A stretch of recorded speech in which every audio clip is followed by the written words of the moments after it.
Okay, so obviously today's webinar has a very elegant, poetic title about getting back at Google and the link sandbox, and I'm going to be going into a lot of detail about exactly how to do that. But as usual, we've got a few just little things to cover off before we get there. The first of which is Brian Tucker suggested to me earlier today that we enable Tapper Talk, which I have to confess I didn't actually know what it was, on SEO traffic hacks. So that has been enabled, and if you go to the forum, there's a link at the top in a yellow bar. You can go there and add the necessary app and kind of follow SEO traffic hacks on your smartphone as well. Okay, now just jumping straight into the meat of it. Everybody kind of on this call, I think, knows that my general SEO philosophy is that and sorry to bore you with it just one more time, is to kind of rank as high as possible, as fast as we can, as cheaply as we can, and with as few links as possible. But there's also actually a second part to that as well that hopefully is going to add more clarity to what you're doing as well.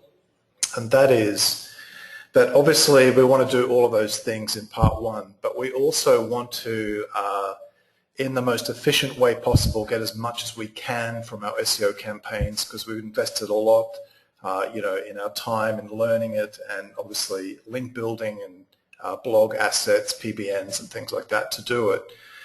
So we want to make the very most that we can. So what I'm going to do here, just before we get into that Google Link Sandbox stuff, I just want to talk through sort of how my SEO is evolving and exactly how I'm sort of getting the most efficient use of my SEO campaign. So as usual, I'm all about the how. It's not just the what to do, but exactly how to do it, kind of step by step.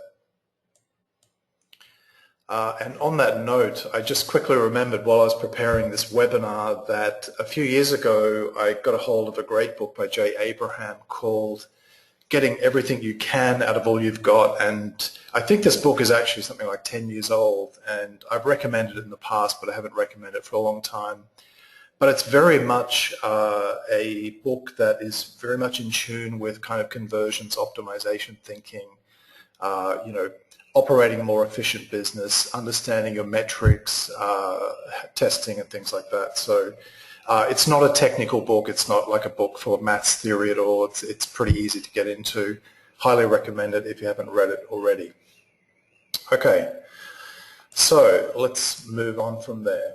So this is where my SEO is going in 2014, 15. It's always kind of just evolving and fine-tuning, and hopefully my SEO isn't going where the dinosaurs are going or where the little guys are about to get eaten. But I kind of view this sort of old-fashioned SEO, and I'm not sure if anybody here on the call is still sort of stuck in this cycle, but I think it's a pretty typical stage to be at in early in your SEO or IM career, which is basically you kind of come along, you choose a niche, you build a pretty basic site, you build some links, you might get some rankings, you might not. You kind of get disappointed with the results, the financial rewards, the conversions on it. Let me just make sure my question box is open, because I'll just take questions as we go through as well.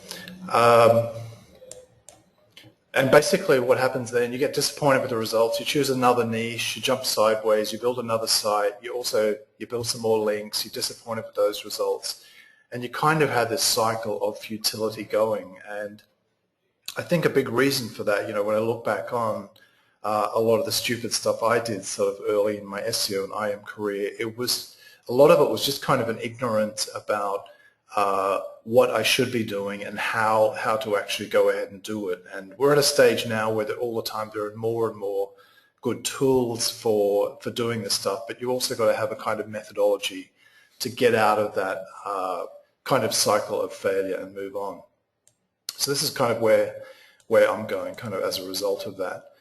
And I'm not at the beginning suggesting that this is some kind of revolutionary, radical breakthrough, because all of these things individually exist, but the trick is to integrate them and part of my challenge is to properly document and make this all into a very coherent step-by-step blueprint that all makes sense. So obviously in my SEO, and this comes as no surprise, it's heavily centered around private blog networks, taking into account random ranking factor. A new addition that I'm going to talk about more today is Facebook parasite pages. And something else I've been doing more lately is with a group of about 12 to 14 PR5s, I kind of use that as my sucker punch to get high up page one. So say, for example, I've gotten, to the bottom of page one or middle of page one, the PR5s. Okay, bit of an audio problem. How's my audio? If it's good, just let me know. Okay, it seems to be okay. Okay, good. So there is a page, a thread on SEO Traffic Hacks about making that leap from page one up to number one. And for me, one of the really good tools that I'm using right at the moment is that 12 to 14 little mini network of PR5s where I've got something like about 15 to 20 articles just stuck on the home page there, and I just throw that in as my sucker punch, and that works very, very well as a kind of nice finishing move, if you like. Okay, so that's that SEO. I mean, everybody in this call, understands that's kind of my SEO approach generally. It's not the only one, but it's the one that I use and prefer. But recently, and some of this obviously I've talked about in the last webinar, I've added into that retargeting. Now, I'm doing it with a company called perfectaudience.com, and you don't have to use them. This isn't some like affiliate marketing pitch for perfectaudience.com. They're not perfect, by the way. I'm sort of contacting their support every day. They probably hate me by now, just asking more and more questions. And I'm kind of, in some ways really at the beginning of my retargeting self-education and testing. And one of the things I really want to do, and we're kind of rearranging staff to do this with Mario and a few other girls here in the office, is to add serious retargeting knowledge and ongoing testing and so on into SEO Traffic Hacks, because I think it's actually, I do think now you're kind of mad not to at least put the retargeting code on your site that you're doing SEO for and build the list. Now, just to give you an idea of the kind of numbers here, these are across different sites here, but you can see on the page my 30-day list from Perfect Audience, so it's the last month, kind of July basically, is over 100,000 people. There is a bit of overlap on some of those lists, but some of them are completely separate. And at any time I can launch a brand new banner ad campaign to sort of get in front of over 100,000 people. And this is when I've just sort of barely started doing retargeting. One quick thing I would say, and this is probably true with any retargeting that you use, and I find Perfect Audience way, way simpler than Google, doing it through Google AdWords. And with Perfect Audience, for example, maybe it's true for a lot of the big guys, you can access all of the same inventory that you can with these other companies as you would with Google. So it's not like you're missing out on access to all these websites. If you've been in prison or in a cave for the last few years and not aware with retargeting, it's just basically where visitors to your site get cookied, and you can then have banner ads chase them all over the web. And Tony Golan knows only too well just how much stalking I'm doing right at the moment.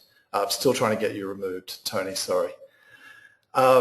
So that 100,000, this is almost like a kind of another email list. Obviously, it doesn't have the same potential level of responsiveness as an email list, but it costs nothing to accumulate your list, literally nothing. But when you do start your campaigns, at least this is the case in Perfect Audience, it's probably the same with others, they tend to have like optimized bidding, which whatever that is, optimized for them probably more than you. And then you've got manual bidding, and what I've done is keep reducing my manual bidding CPM price. So I've got it down to 20 cents at the moment per thousand, 20 cents per CPM. And it was much higher. I'm still getting tons and tons of impressions. They're a bit lower down the page on the whole, but still getting the raw numbers. So retargeting, if people are probably not going to buy on that first trip to your site, so you can track them all over the web with new offers, different offers, do more research, change things up and try them out. It's very, very cheap to do. So apart from so we've got the SEO, and we add to that the retargeting. And the next thing, and obviously I went on about this a lot last webinar, was using live chat, but not in the conventional, boring, hello, can I help you kind of way, but making specific offers. And unfortunately, the system we're using or trialing is Live Chat Inc. And I think on the whole, they're all more or less the same, give or take a feature or two. But generally, they're not geared as kind of these sort of offer machines where you can customize different potential offers to different pages on your website, or even to manually kind of target someone who's followed a particular thread of a couple of pages with a particular offer. But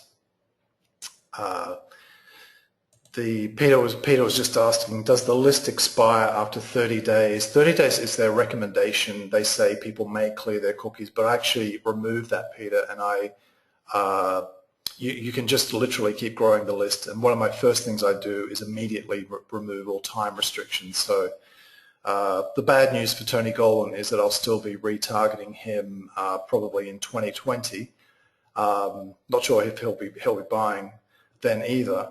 But you can remove those limitations. It's just sort of a recommended setting they have, at least in Perfect Audience. So on the live chat front, I haven't yet seen a really good system apart from, not that it's live chat, but apart from this pop-ups that I also spoke about in the last webinar, which is popu.ps. They have great looking, really, really good sort of Web 3.0 looking pop-ups. Go there and check it out. They're very reasonably priced, and you can also have them triggered by all kinds of action. Mouse clicking here, certain amount of time on a particular page when they've reached half the page, etc. All kinds of different pop-ups. Very good split testing mechanism as well. So, and basically what you're doing, just to clarify if you weren't on the last webinar, all of these are about offers. So your live chat is all about offers, and I think last time we did an example on saved marriage, so I just wrote one about inviting someone to a webinar. But for example, on hosting, we might offer somebody a free SSL certificate, or a free CDN setup for a certain period of time, something like that. But we can see what pages they're on and just kind of fire the offer towards them.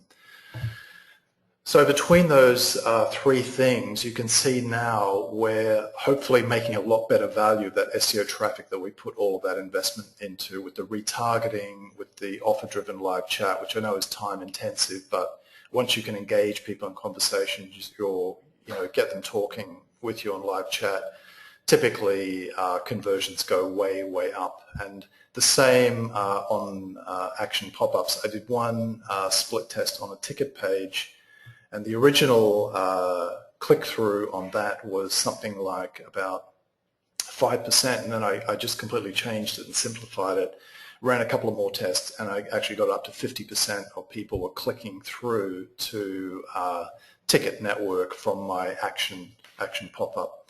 So, the ability to keep doing that kind of split testing in that pop-ups platform is great. As I say, they do look very, very good.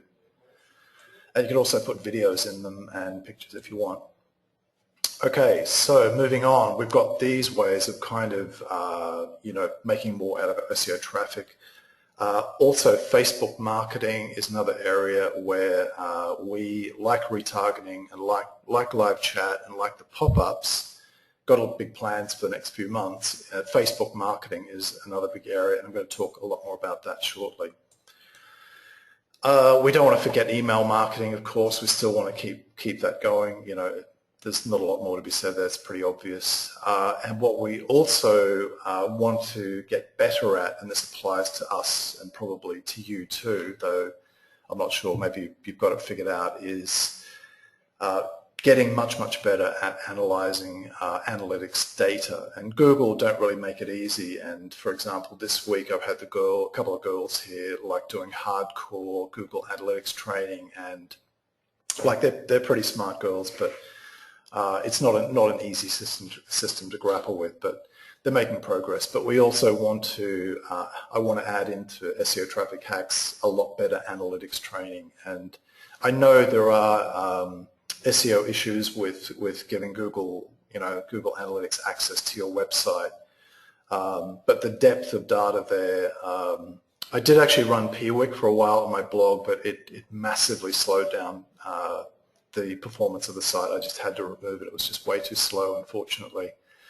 So at the moment, just kind of working begrudgingly with Google Analytics. The final thing here in putting all of this together is to systematize it and resource it, whether you do it yourself or you hire people like outsourcers or insourcers to do it. But it's all about sort of system. How does all of this fit together? The SEO, the retargeting, the offer-driven live chat, the pop-ups, the Facebook marketing, email marketing, the analytics, and then systematizing it all. I think depending on your niche, a couple of these might be optional. So, for example, live chat just may not be a viable option. So, for example, may not be a good one, but if your client is a funeral company, for example, and they just don't, a local funeral company, and they just don't have the budget for live chat, even though funerals are quite expensive, I imagine it's a reasonably profitable business. It just may not work for them. They may not want to invest in that. So offer-driven live chat, but we can have sort of automatic things like the pop-ups, the retargeting. I'm not sure Facebook marketing is a good look necessarily for a funeral company, but all of the other elements there, and obviously depending on your portfolio is which kind of pieces of the puzzle you use and apply here. But when you combine those all together, you're just getting a lot more bang for your buck from what you're doing. I've just included a quick screen grab down the bottom there from my Lead Pages account. So that is a resource PDF opt-in offer on my blog, and it's been around, I think, for quite a few months now. It's still converting at 52% opt-in. So you can see if you originally in the first month, I think it was over 70%, but a lot of people come back and have already kind of opted in. You can see if you've got the right offer, as I found with one on a tickets page, or here with Lead Pages, if you've got the right offer connecting that to the right audience, you can do very well. The challenge for me is to develop, with my staff, who develop more expertise in these areas, to document it, a step-by-step guide, and we want to get all those fine-grained details, really well sorted and easy to implement. Because I think at the moment, generally, some of those, especially analytics, it's pretty dry, and at least in Google, it's pretty off-putting. But the information that you can still, even with keyword data excluded, the information that you get out of there is extremely valuable. Okay, so just quickly, excuse me, on analytics. I don't know if you've done much of it, but I think one of the most useful ways to go into it, and I'm not going to read through this whole list here because you can download this PowerPoint after the webinar, but I think you can't just sort of, I don't think it's good to go into using something like Google Analytics without very clear ideas of the information that you want to get. So, for example, I think it's really good practice, and we're trying to move more towards this all the time in my business, is to sort of scoreboardize everything. So each day or week, you know what your traffic was like, what your conversions was like, which traffic channel brought in the most conversions compared to which had the highest traffic. You might, for example, have very good YouTube traffic, but it might convert poorly, things like that. And the things where you have smaller traffic volume but higher conversion can often give you clues to, implement something that's working really well on one channel over to other channels as well, and even a landing page, of course. So things like, I've just jotted a few down here. Comparing Google Analytics conversions stats with PayPal, average time on your sales page. You can also use something like heat map tracking to see if you're losing people at a certain point on your sales page. Average time on the whole site today, or overall, or particular pages which are stronger than others. And some of them might even cause you to sort of redesign your site based on the most popular material, and often it's kind of unexpected. You can look at things like the path flow of successful conversions, and I mean by that the page journey that people went on, and that's something good in Live Chat Inc. is that you can actually see each of the pages that the visitor has been through. So let's say, for example, you run a dating website and you've got a visitor there who, it was all about dating advice for seniors or something like that. They were spending 20 minutes on that page. Well, that's a pretty good clue, and you've seen them come to through a couple of other related pages on the same topic, then obviously you know what they're interested in. So all of this, putting all of this information, and I think the other thing that I'm trying to get the girls here to do, which they'll do over time, is to separate out that information which isn't important, because you can get completely overwhelmed with all the sub menus inside Google Analytics, for example. It comes back to like my SEO approach. What's the fastest, biggest win that we can get as cheaply as possible, and I want to apply that as well to analytics and these other areas like pop-ups and live chat and retargeting as well. Okay, on the 30-day link sandbox, so a lot of interesting things have been going on in the SEO community. Some guys totally denying it exists at all. Other SEO vendors claiming that their magic links package, completely bypasses the 30-day link sandbox. Be wary of any new, factor in SEO, and suddenly, you have new vendors, SEO vendors, saying that their particular link package, has found the loophole or whatever the way around it. So what I'm saying here, we'll go through some observations here, but they're pretty interesting, I think you'll find. So this wasn't strictly speaking a test group in the normal SEO traffic hack sense, but it was more like just me kind of building a bunch of parasite pages here, and these all had 50 links on the 24th of July. So I was working with Wix, Yola, Blogspot, and Medium.com, and also with a repurposed PR5, and from those 50 links, very little impact. The best performer there was one that reached 72. This is kind of in a tech, I guess you call it sort of a tech niche. So that's a pretty small sample, but one of the things I think possibly to be drawn from that is that even the normal kind of parasite page SEO at the moment with this kind of link sandbox effect isn't looking great unless you're in it for a more patient long term. And even here we see that random ranking factor at work. These all had a high quality 1,000-word articles, pictures, videos, some outbound authority links to very relevant, highly trusted sites, but to only get like onto page 8 in something like 2 weeks, just under 2 weeks, pretty unimpressive. So parasites, generally speaking, though I'm going to talk a lot about an exception in a minute, don't look like a great fast ranking option right at the moment, but you might want to pursue it for other reasons, like a more longer term page 1 sort of domination strategy. This was a repurposed PR5, again, in a completely different niche. This one, I think, was in the UK, and again, 50 posts back on 24th of July, and that's quite a poor result. So the best is 64 for one keyword there.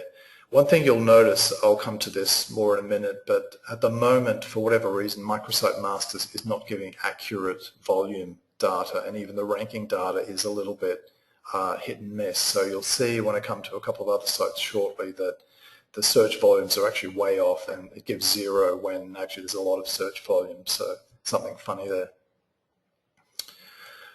Okay, so moving on here. So these were new pages on an existing site. It was existing, but it's like 2 to 3 months old, but already had a pretty good rankings foothold.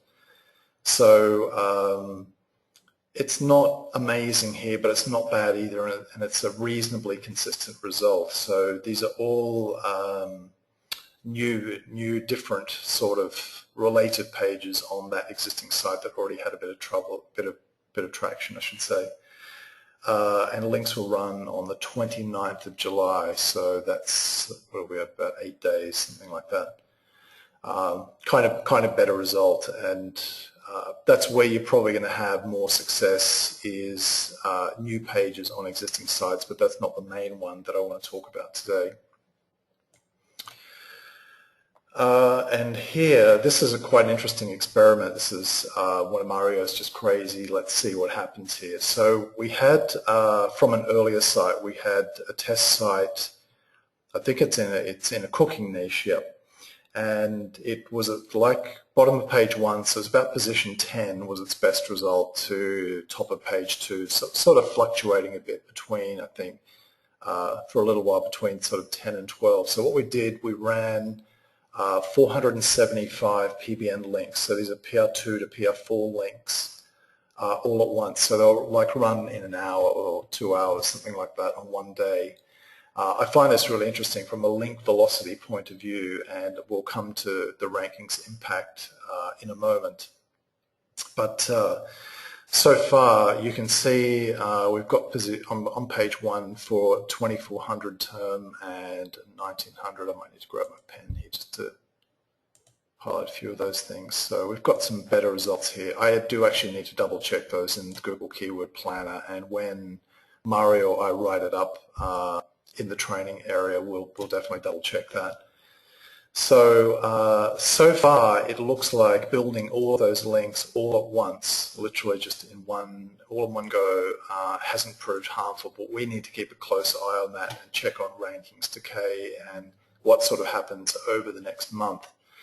And it kind of looks like just the brute force of that many PBN links. And I think overall at the moment I've got about 900 blogs in total, which is quite a job managing them, I can tell you. So that one did already have some traction. It was already had some page 1 rankings, and it seems like pushing that number of links sort of might have overcome that kind of link sandbox. So it kind of brute forced it. Unfortunately, that's not a particularly useful test in the sense that that's pretty hard to go out and replicate and very, very expensive to do. But I thought, at least from a link velocity point of view, and seeing if there are ways to sort of brute force that link sandbox, that was quite an interesting test. We'll know more on link velocity when we get there. So if you remember, let me just actually go back quickly. So those links will run on the 28th of July. And we can see here from the #1 ranking for it, we can see, let me come back to my pen here, it's pretty obvious. So we can see here, like around the 29th, we got this big spike, and by August the 1st, so 2 to 3 days later, it hit #1 for a lesser term, admittedly there, and it's kind of stayed there ever since. If it will continue to stay there, kind of remains to be seen. The anchor text that we used there, that was the 10 different keywords, each repeated 5 times. I know that 10 by 5 is a bit confusing. I'm trying to use a better way of explaining it. So 10 different keywords, each repeated 5 times. Had quite a positive effect. What I'd like to do as a follow-up is do another almost 500 PBN run on a brand new site and see if we can get kind of similar results. Be an interesting follow-up. The girls hate me when I actually do those 500 runs because it's a ton of work for them. This was a different keyword, so this is a 2400 keyword. So we can see that it was around the kind of between 15 and 20 back here early in July, and we can see sort of, so the links are built kind of here, And we can see from there, so we've kind of moved up, I guess, about 6 or 7 places to here. We'll see if that continues to improve, and obviously we'll report that as we go along. Let me just get rid of all that. Okay, so there's kind of some bad news there with that 30-day link sandbox in the sense that those repurposed PR5s didn't do any good. I know 2 is a very, very small sample. Those other parasites didn't do that well. The only thing that did well was like sending almost 500 PBN links. So that's not, as I say, not super helpful because it's not easy for anyone to do unless you've got, you know, pretty big financial or blog resources. So what we have done with some other testing with Mario, and you may have already seen this come up in the training, is looking at a different way to get rankings really, really quickly. So this is based on, obviously, on his test and a lot of other kind of research that we've done into it. So here's the lay of the land for this one. This is for ranking quickly. So just some quick notes before we jump into it. Okay, before I do, Peter's just fired in a question. Have I seen any correlation between link velocity and the search volume for keywords targeted? For example, lower volume keywords respond better to low velocity and higher volume keywords respond to high velocity. I haven't specifically tested quite for that, Peter, and I think that's a good one to bring up. The first thing we need to do, actually, to go back on that 475 test is make sure that those search volumes are accurate in microsite masters, because on the example I'm going to come to in a minute, they were like ridiculously out, and it would be very easy to draw wrong conclusions just from that one. So if you remember, Peter, please just put it beneath this webinar recording, and Mario and I will kind of pick it up and talk more about that. Anchor text on the 475 links, Jeremiah, I think you meant, was 10 different keywords, each repeated 5 times. And then that was kind of repeated in each. They were actually done in runs of 100. Hopefully that's what you meant. Okay, so no branded URL, just all keywords. Might have just had one URL, that was it for a link. Yeah, all keyword domains, all keyword anchors. Yep. Okay, so on this particular platform, a little bit like on the last webinar with live chat, where we needed to have an open mind, because, you know, if somebody said to me, you know, live chat is amazing for conversion, I'd say, you're mad. I've tried it. It's terrible. It's rubbish. And here, I think this is a pretty well-known kind of established platform, but its rankings power, when we really start to open it up and look into it, is pretty incredible. So we need the open mind settings to maximum, because I think we can make it work. We're going to be testing this a lot more over the next month. The platform actually probably has more flexibility than you think. It's obvious that kind of normal new websites are kind of still stuck in that sandbox a bit, so we either need patience and or a different methodology. You know, even the PR5s, which have kind of always been my lucky charm, just didn't do that well at all in that testing there. And obviously we need to keep an eye and see when they come out of any kind of sandbox, if they do. So we're kind of talking about using a parasite, more like a kind of super parasite platform here, probably in conjunction with your normal website. And I do see people who do this really well. The only thing, it may not suit every niche, but I think the way to think of this platform is it's just all about offer delivery. So you just want to get your offers in front of people, and ultimately that's really all a website is, maybe community building, but it's about you're looking for a platform that's going to give you traffic to, you know, get your offers in front of. That's what it's all about. Comes back to that. Success is about the right offer in front of the right audience consistently. Okay, so here we go. We've got our open minds all set on maximum. Stay with me, don't run away, because I'll see and I'll follow you up on email if you leave after I jump in here, but you'll see some pretty incredible ranking results. So here we are. We've only tested this on a batch of 5, and we need to actually run a way bigger sample to draw this out. But it kind of looks a bit like the old pre-May update kind of zero content SEO, if I'm allowed to use that term anymore. So what happened here with these 5 particular pages that we created, we got page 1 rankings on one of them just a few days after the links build, and they kept improving. We're just on 50 PBM posts here. Again, it's the 10 different keywords by 5 times each. And towards the end of last week, we added a small social signals package at Mario's insistence that seemed to arguably helped a tiny bit, maybe. I don't want to give him too much encouragement with social signals because I'm not a huge believer necessarily. We added those last Friday, and what we'll do is we need to go in, and Mario actually has a thread on this experiment as well, of course. We'll notate exactly which social signal service we used on which of these particular pages that we created in different niches. So we got quite a reasonable result there, so let's just dig in a bit further. So this is kind of, the best way I can explain it, kind of a seasonal-ish term, but it does have some commercial intent. And in fact, in June, it got about around 10 million searches, so it was pretty substantial, and now it's just going off a bit more evenly. You can kind of see that from the Google Keyword Planner graph there. So these are kind of the search volumes here for some of our main keywords, not all of them, but some of them. And if we go over to the next page, you'll see where, let me grab my pen, this is the search volume according to Microsite Masters, which is like ridiculously off because we had one here that we're at position 6 for a 49,500 search term, and position 7 for a 1900 search term. You know, Microsite says we've got 0, and this one had a cost per click of $15.78, which is pretty substantial. The others are much lower, like around $2 or a bit lower, but that one was pretty high. And as you can probably see up here, remember, we're keeping the open mind. What we're talking about here is ranking Facebook pages.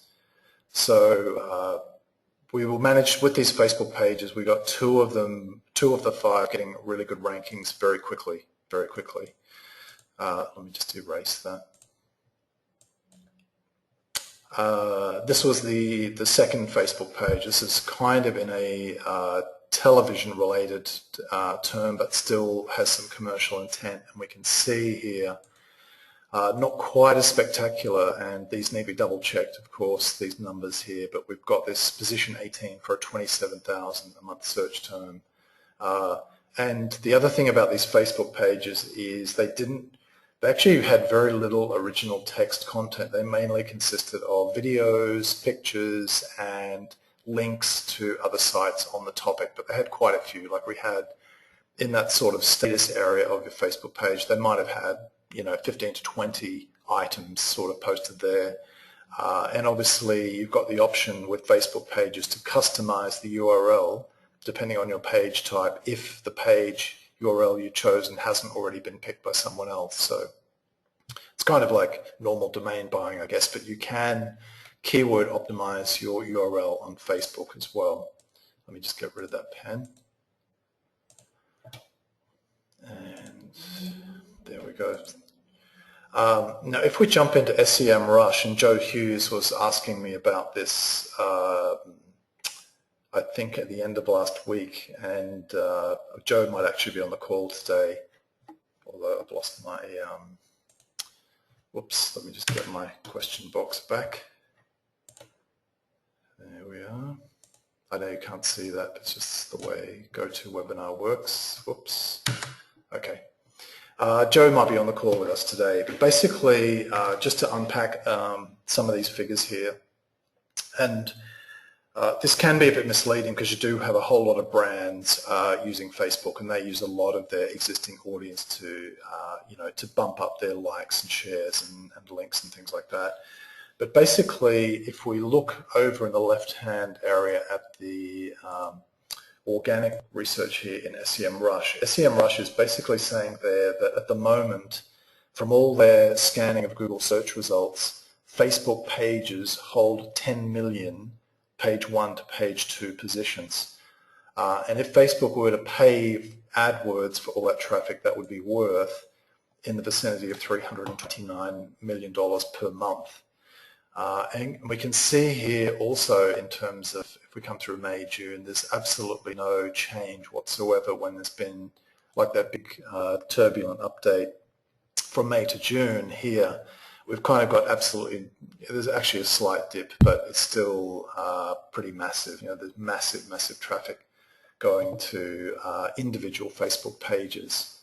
And Joe came back to me. He was kind of a little bit surprised, I think, by that, and wanted to see if it was actually working in some like niches that we affiliate marketers and internet marketers might be interested in.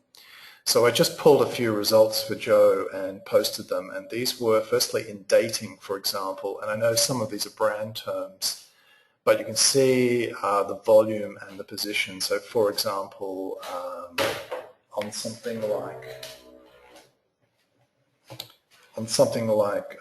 excuse me, speed dating, we've got like position 14. That's probably not that strong a ranking. These could be brands, so Cougar Dating, 8 and 9 here. We've got X Dating here. This is probably a brand, actually. Interracial Dating, if you know, you're into that. 6,000 there. Position 3, Christian Dating for free. Position 4, 12,000 a month search term. So in dating, and the other good thing here, you can see the actual URL. You can go and click on it, and you know, go and do some reverse engineering and have a look at their links, see what they're doing. Let me just get rid of that. So that was dating. Next up, let's have a look. Let me just get my mouse cursor back. Oops. Yep. Get the arrow away. Yep. Went too far. So in diets, for example, we've got stuff like Ace Diet Pills at position 4. Here gets 40,000 searches a month. 3-day military diet, position 7. Pardon my wonky drawing. Mayo Clinic diet down here, 22,000 searches a month, position 6.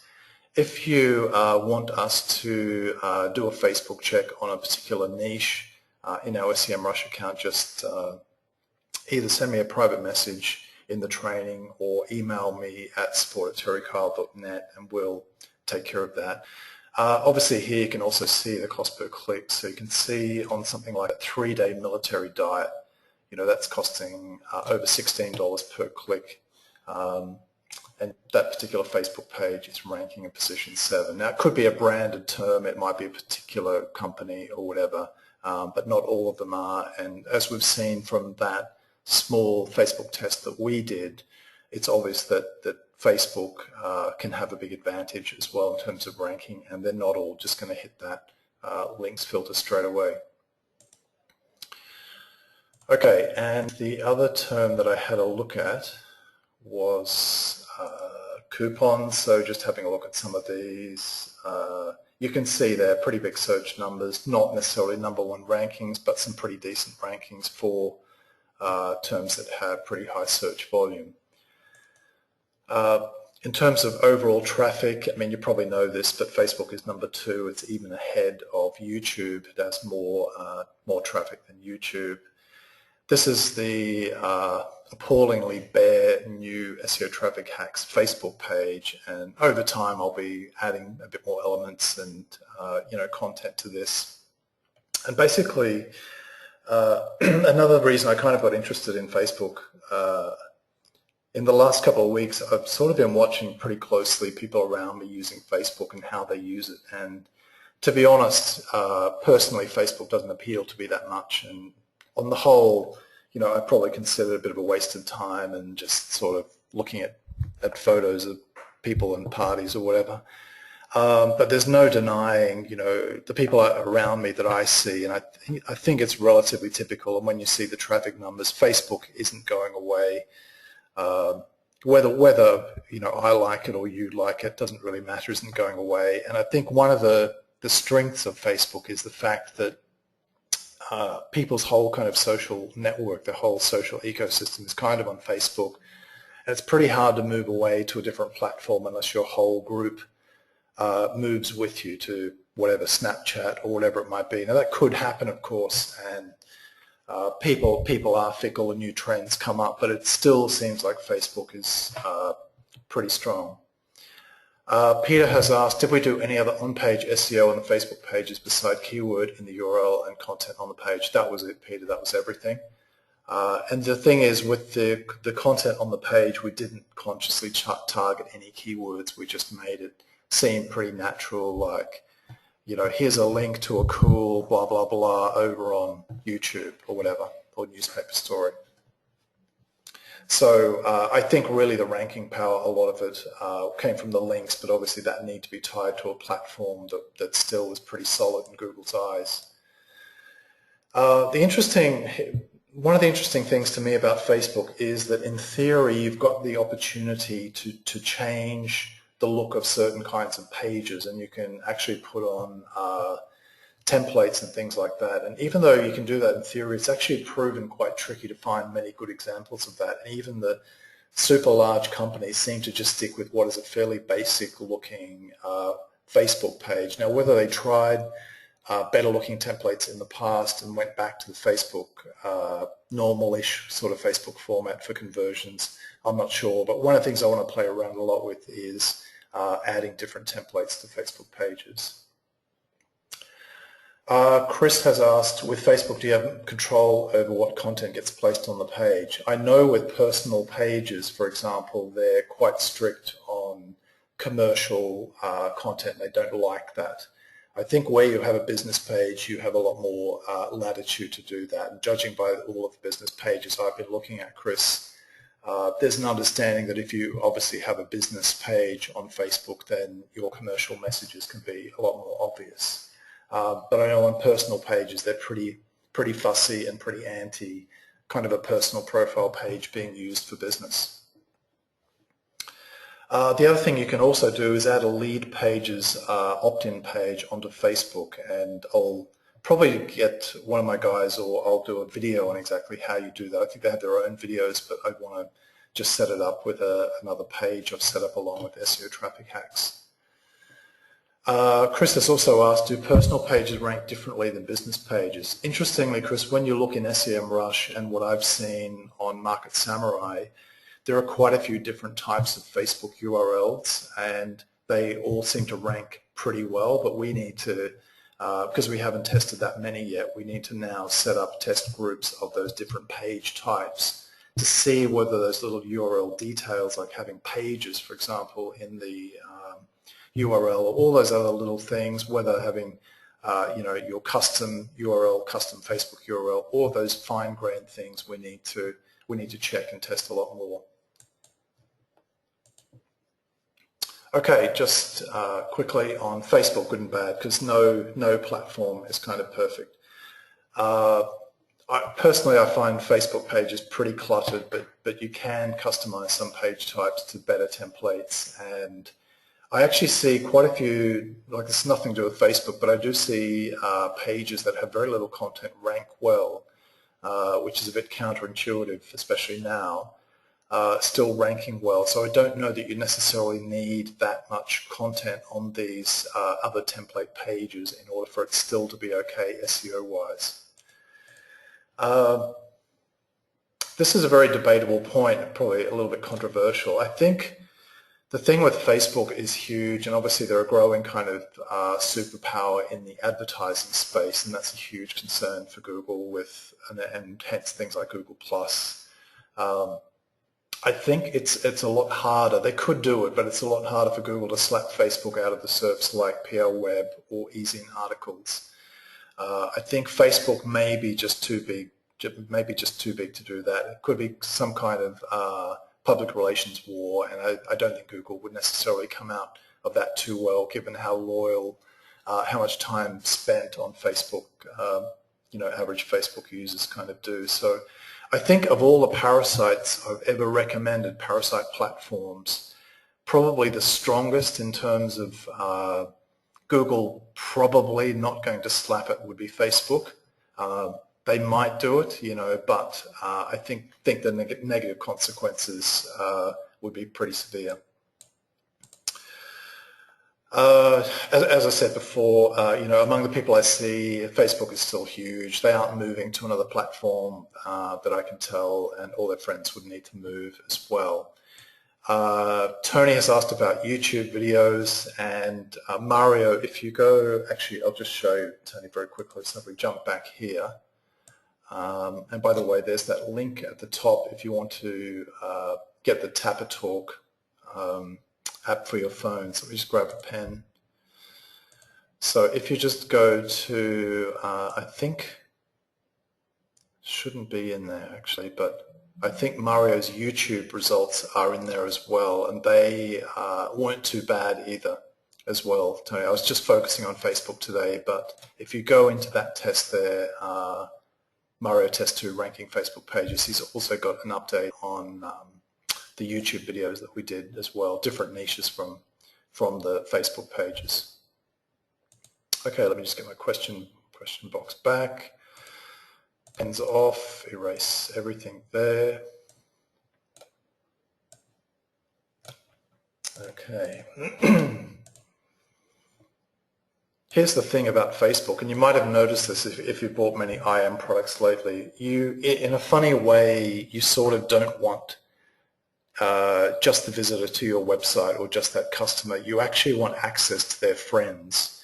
So one of the things I've noticed is that now that even some blogging platforms, free blogging platforms do this, that the only way you can actually sign up, there's no old-fashioned email and name anymore. You must log in with Facebook, and basically I think it's all about accessing the visitor's friends. They want to get at that whole friend library. How much they can do with them, or maybe they're just hoping that their friends will see they've joined X service, that really remains to be researched, but it's access to the visitor's friends now, and that's why things like social content locking plugins can be very, very valuable for bringing potentially new leads to your site. Okay, so just to come back, let's just think about the ranking Facebook pages, just kind of offer delivery platforms, but obviously you can create Facebook-specific content there. Paul has fired in just on the YouTube video question. The only thing that worries me about linking directly to a YouTube video with my PBN is that I'm linking directly to a Google-owned property, and it would be very easy for them to see the network if in the future they ever updated the algo to look for that. It could well be, Paul. I mean, there's an element of risk here. The alternatives are to kind of build a sort of a tiered network arrangement. Personally, I'm not into that from a time efficiency point of view. But at the moment, also the member Muffins, he does a lot of testing of tools in the training, and he's doing a huge GSA test. He should be writing that up very shortly. It's absolutely massive, and I mean hundreds of thousands of links. So there might be some alternative for you there. Okay, just to wrap up on Facebook, good and bad. I think, from what I see, and I'm happy to debate it, the web is getting more and more Facebook integrated, not less. Facebook pages do respond to PBN links well, but that random ranking factor is still in play. So don't think you can just build a page and 550 links at it and you're all good and it'll all be great. I think you still need that like 5-pack or 10-pack of pages. You don't need a lot of content there, but 5-pack or 10-pack, depending on your resources, to sift out those 2, 3, 4 winners of Facebook pages. One of the other benefits there is obviously if you've got a local client and they're suffering the rankings, and you can show them that you've got their Facebook page back high up in the rankings quickly, it could well mean that you hang on to them a lot longer, maybe forever. It could just be, a good kind of emergency measure while this link sandbox business is in place with Google. They do have a kind of a crudish Facebook analytics. I think Insights and other services like Kissmetrics do offer some, insight into analytics on Facebook as well. as I mentioned, lead pages, you can integrate opt-in pages onto a Facebook page as well, and that's kind of what one of them would look like there, if you can see that one. That was just grabbed off a video. So you kind of have a lot less clutter potentially on that. In theory, a better converting option, but of course that needs testing.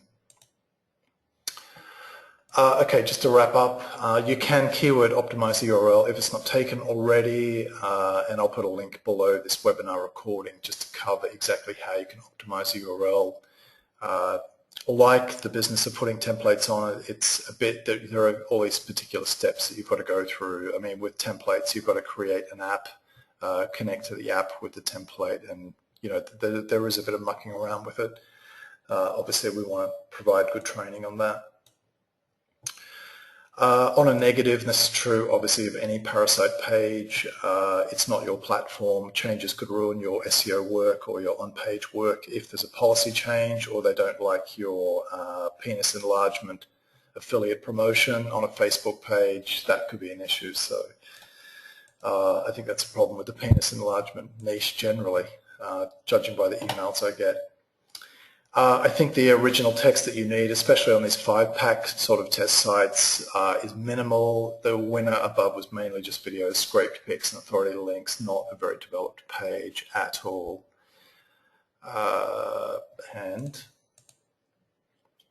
all of the above was just about kind of SEOing those pages, but obviously you can do Facebook ads like news feed ads, and that's a whole other discipline that we would like to get into.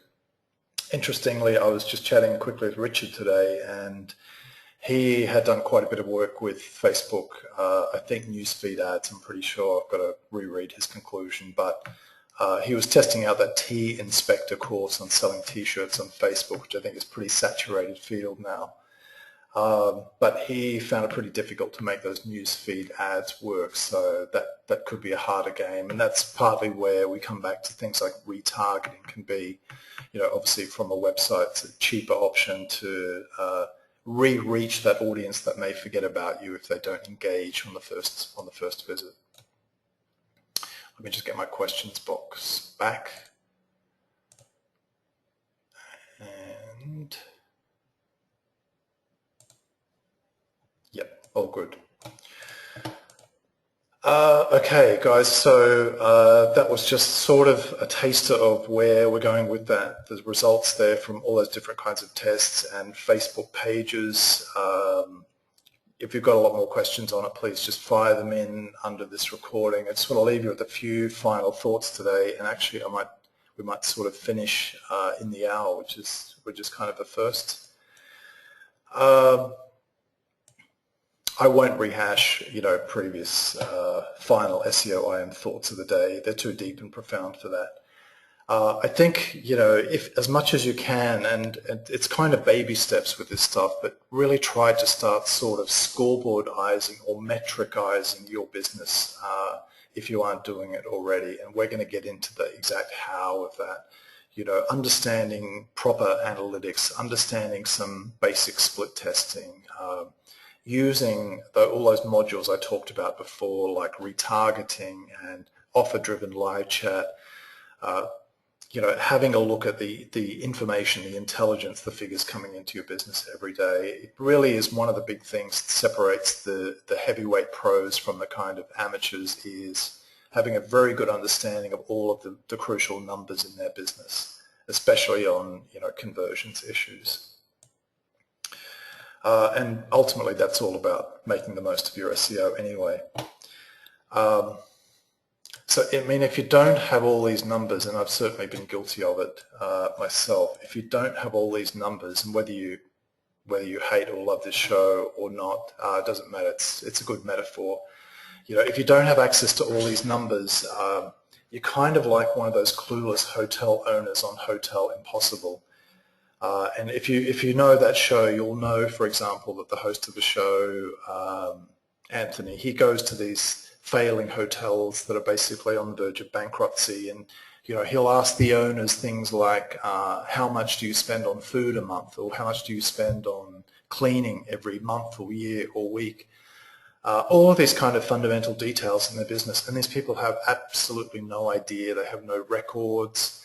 They have no mechanism for understanding all of these crucial metrics in their own business. And you know, in a way, it's kind of easier online because the systems do exist. They're not necessarily that easy to use, but they do exist for us fully understanding all of the metrics that kind of govern our business. And you know, in my view, it's pretty hard to develop your business and grow it a lot bigger if you don't have a good handle on those, a good understanding of those metrics. So that's my my lecture now. Anthony, he actually does it a lot more aggressively.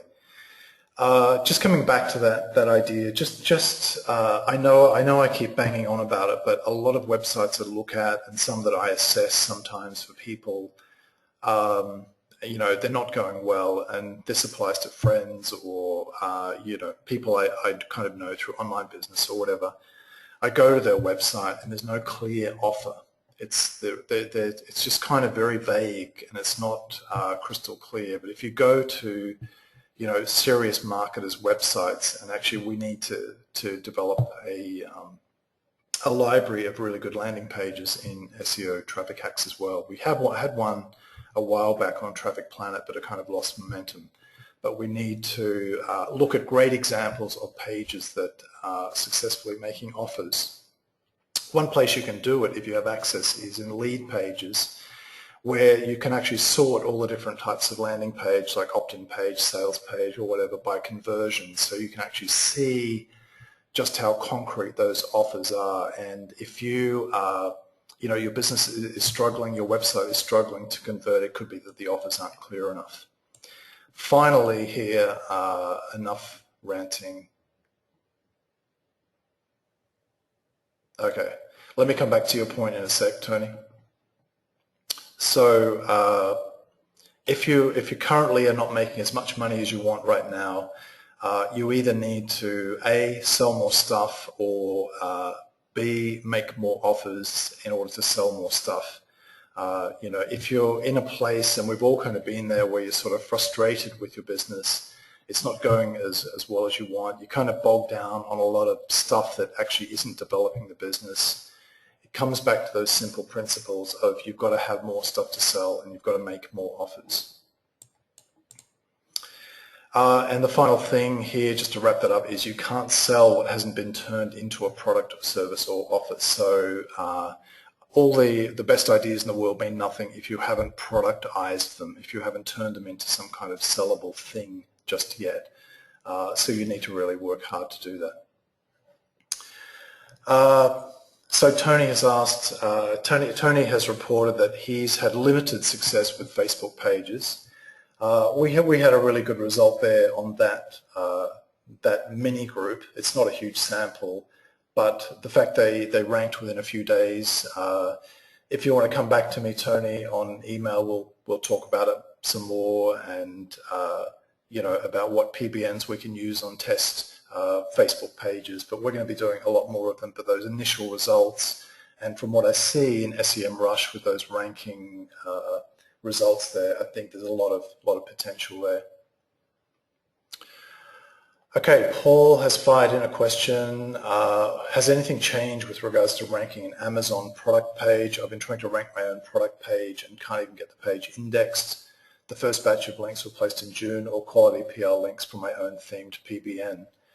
Something funny has been going on with Amazon pages for quite some time, Paul, and it used to be, you know, going back a couple of years and longer, that Amazon pages were extremely easy to rank, and provided that you use the correct URL, because a lot of, and I've done it myself, a lot of SEOs can screw it up and actually use an incorrect kind of CMS URL, but if you use the correct one, they can respond extremely well to SEO work, Amazon pages. But in the last year or so, particularly on some easier terms and even on, admittedly, on some harder ones, what I've seen with Amazon is a huge lack of consistency there in being able to rank them. Personally, I don't actually have anything for sale on Amazon and don't really work directly in that market to fully investigate whether there were on-page factors that could have been involved. Something that may be useful for you, I just put it up in the training today, is that Majestic now have you can compare a whole bunch of sites, a bunch of different backlinks and sort of data on different sites. So if you go into Majestic and compare your Amazon page with ones that are ranking, that may give up some clues. The other option, Paul, if you can pull together a list of some URLs, ones that are, just group them by the ones that are ranking, these are Amazon pages, and ones that aren't, like your own, send them over to me. We'll have a closer look and try to figure out what's going on with them. What we'll do then is just sort of, we can make them anonymous, the product pages and stuff, and just write it up as a more general analysis of Amazon ranking.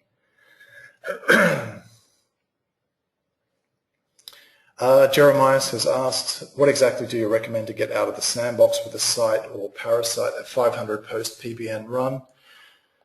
Excuse me. I think the problem with that, Jeremiah, is that's not very practical or realistic for a lot of people with their resources. But it was an interesting one to run from a link velocity point of view, just to see kind of what would happen with that link sandbox. I think the options are, and if you recall from earlier, PR5s did not do that well at all. Other parasites that I tried, apart from Facebook, didn't work that well. So at the moment, we're kind of stuck with a bit of a waiting game. So we've either got to, it's either YouTube videos or probably Facebook pages, or patiently just kind of sitting out whatever it is, the 30-day, it could be slightly longer or a little less period. Dan has said, why are we calling it a 30-day sandbox? Any case studies getting out of sandbox? Some are, Dan, but the period does seem to vary. So for some it is a bit longer, for some it's a bit shorter. It seems a bit random, but it seems to be kind of a general figure. Tony has put forward an interesting possibility that we can combine trust flow, citation flow PBNs to pull together 500 sites. I admire your ambition, Tony, and I'll leave you in charge of that. If you'd like to propose that, I'm definitely interested.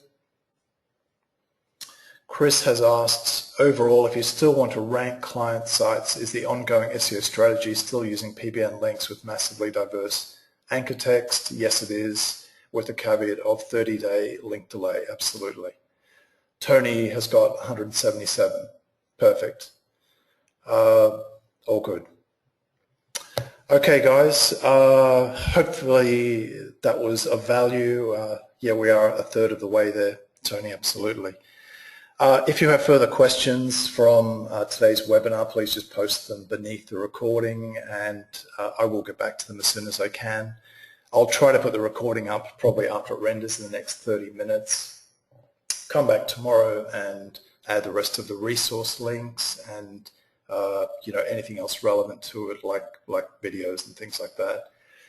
So, guys, thank you for your time today, and thanks, Peter, appreciate it. And we'll see you on the next webinar or inside the training area. Have a great day there, wherever you are. All the best.